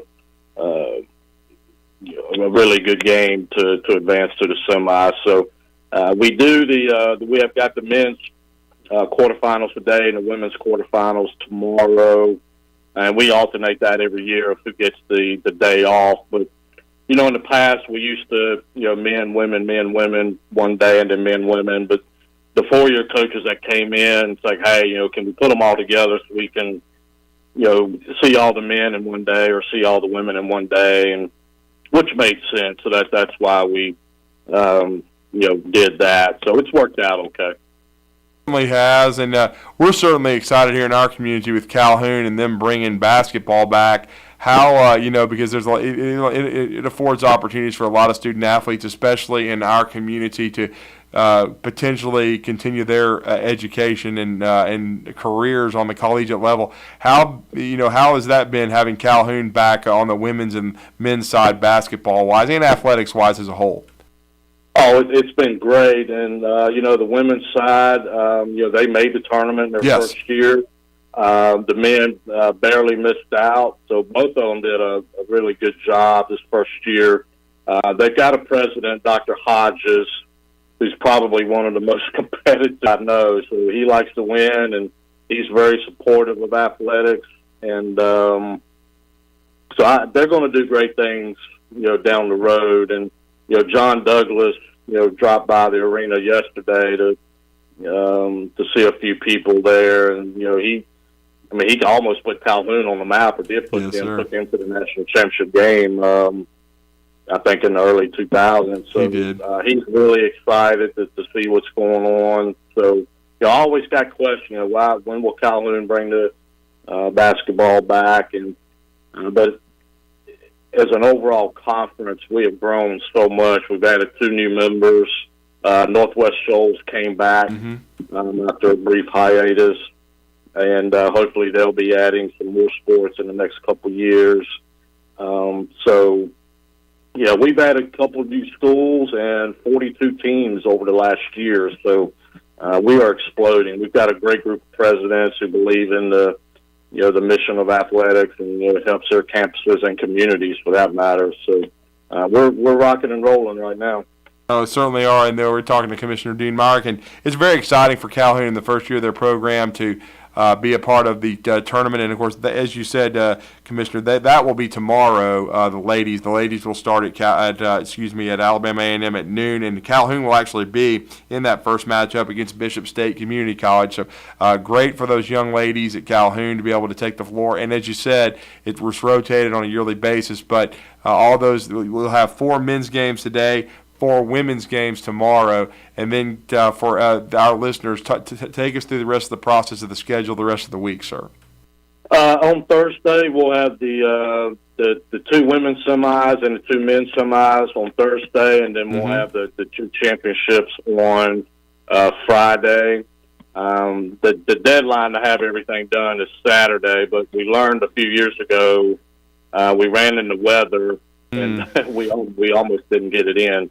So I also chaired the basketball committee for the NJCAA. So we'll get together Sunday morning, and we will pick the 4 at-larges, and we'll see the national tournament, and then that'll be released. And then the following Monday, they'll start that 2014 national tournament, and they'll start on Monday, and then on Saturday they'll crown the national champions. So,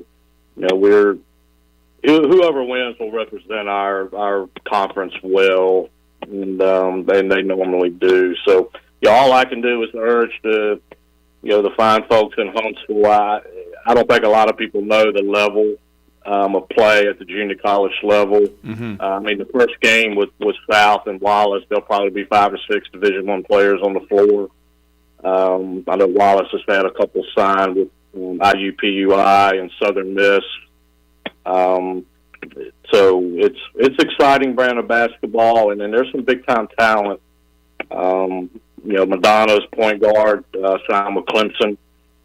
She's legit, and then Old Dominion and Jacksonville State signees. So we invite everybody to come out and see some good basketball. And Commissioner, let everybody know, how are the tickets available? Is this GoFan or an online thing, or do they pay at the door? How does it work? Well, it was going to be set up online, but apparently there was a security breach with the system, so that got shut down. So they can pay at the door, card or cash. So it's hard to beat. You can buy a tournament pass for $30 and see 14 games for $2.14. You can't even buy a candy bar for that. So that's so true.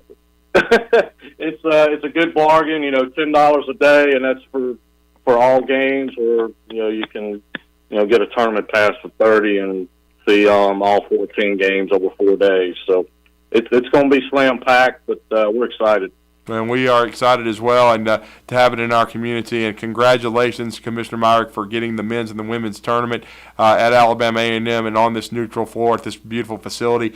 We hope it's a very successful week for your conference, and thank you for joining us and letting us know about the health of the Alabama Community College Conference. And everybody to know that is, I think, very important, because a lot of student athletes get a chance to get their educations and begin their athletic careers and continue them because of what you guys are doing. Thank you very much for joining us.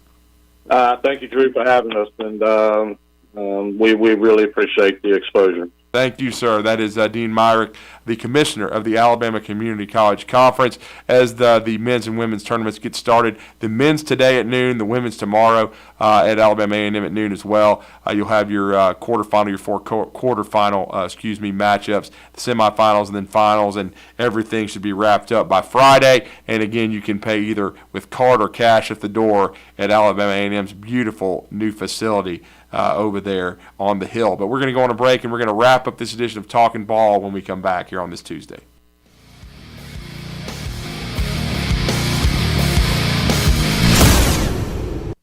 You're listening to Talkin' Ball on 97.7 ESPN The Zone.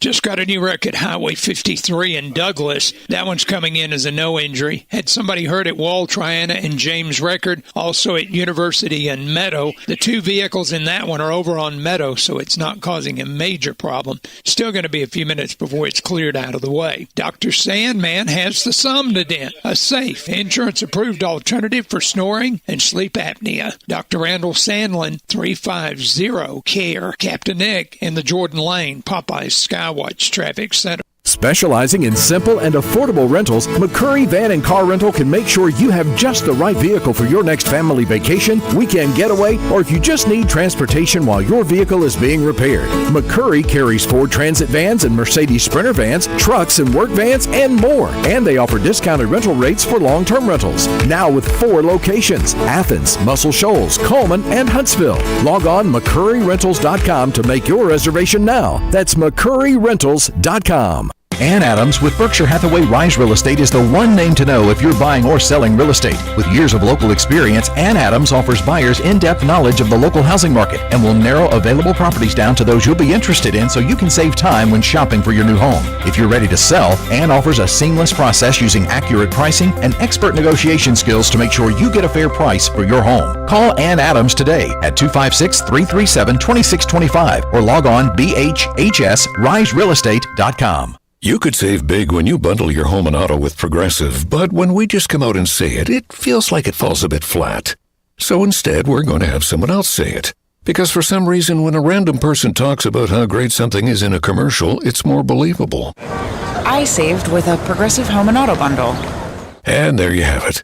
I mean, I'm not sure why she's more believable than me, but either way, you get the point about the saving.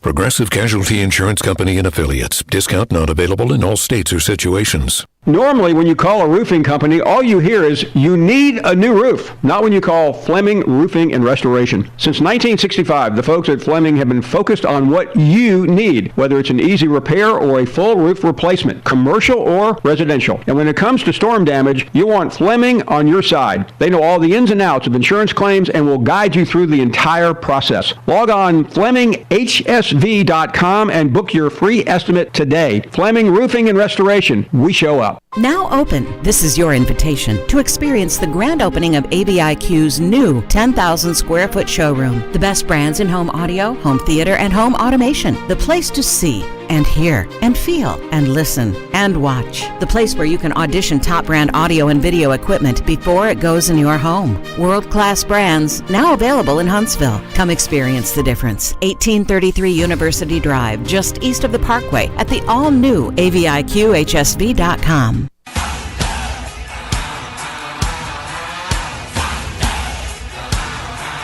Welcome back to our final segment of a quick edition of Talkin' Ball on this Tuesday, as we have brought you nearly 2 hours of quality sports talk here on ESPN 97.7 The Zone. But we're going to go out to the Neighbors Wealth Management Hotline. Once again, we appreciate all of our callers and listeners, and Cheryl's going to join us. Cheryl, how are you? I'm doing great. Great interviews as usual, and so much basketball news. I might have missed it, but I was excited to see so many Alabama players recognized with the SEC awards, including the Player of the Year and the Freshman of the Year, Brandon Miller. But my question is, if Coach Oates was not selected as the Coach of the Year, who was, and what did you think about all that? Oh, yeah. We talked about it. The coaches announced their awards yesterday, and as we said, Cheryl, we did briefly mention it in the first part of the show. But the two coaches of the year voted on by the league coaches, it was co-coaches of the year this year, was Buzz Williams of Texas A&M and Jerry Stackhouse of Vanderbilt. And as I said, both very worthy guys who had great years, but I don't think either one of them should have been coach of the year. I think it should have been Nate Oates. Anytime you have a team that's only picked 4th or 5th in the league and they win the conference and they win it by a full game. Now, Buzz Williams, I probably would have voted him 2nd, and then Dennis Gates 3rd and Stackhouse 4th. But again, I would have voted Nate Oates Coach of the Year because, again, he had almost a completely new team. He went to the tournament last year, but they weren't nearly what they are this season. They have a chance, potentially. They're 26-5 right now. Someone asked me on Twitter yesterday, what's the most wins for Alabama in a regular season or in a season period? It would be the 86-87 team led by Terry Conner, Mark Godfrey, Jim Farmer, Derek McKee, and all those guys, Michael Ansley, J.J. Jackson. They went 28-5, I believe. So that was the most wins. So Alabama's got a chance if they potentially could advance deep into the SEC tournament to, either tie that or potentially break it and then go into the NCAAs. So to me, Alabama being number 1 in the country for part of the year, being a number 1 seed potentially for the first time ever, I think Nate Oates should have been Coach of the Year. Well, I was a little surprised about that, but I can see that they did not expect much from Texas A&M, and he did surprise the during conference. Well, I could say that. Yeah, they did. I mean, A&M was picked by some to be a tournament team. So again, I don't have a huge problem with Buzz Williams. I love the guy. I love what he stands for. And certainly, I believe, counting all the way back to their Southwest Conference days, this is the most conference wins that a Texas A&M team has ever had. So I believe they ended up 15-3. They were a really, really good team, and again, they played 18 games, and they're the solid 2 seed in the tournament. And then Coach Stackhouse, what a remarkable turnaround. They ended up 11-7, and they ended up the 6th seed in the tournament, but Alabama beat them by 57. I mean, so to me, Alabama swept Vanderbilt. That's why Nate Oates should have been ahead of Jerry Stackhouse in any Coach of the Year voting. But, again, it can be a little political. There can be some politics. And maybe there's some fallout with what happened with some of Coach Oates' unfortunate comments that it got blown out of proportion by a lot of idiots in the media. But, again, it happens. And, and Nate Oates, I think, has been very apologetic. I don't think that he's a bad person by any stretch of the imagination. But again, I just think overall, sometimes there can be some fallout, and that's probably what happened in this case. Well, I appreciate your comments, and I was surprised a little by that. But we, I don't know if there's any other surprises you have, but I know you've got to wrap up. So I'll listen tomorrow for the rest. Thank you, Cheryl. We appreciate that.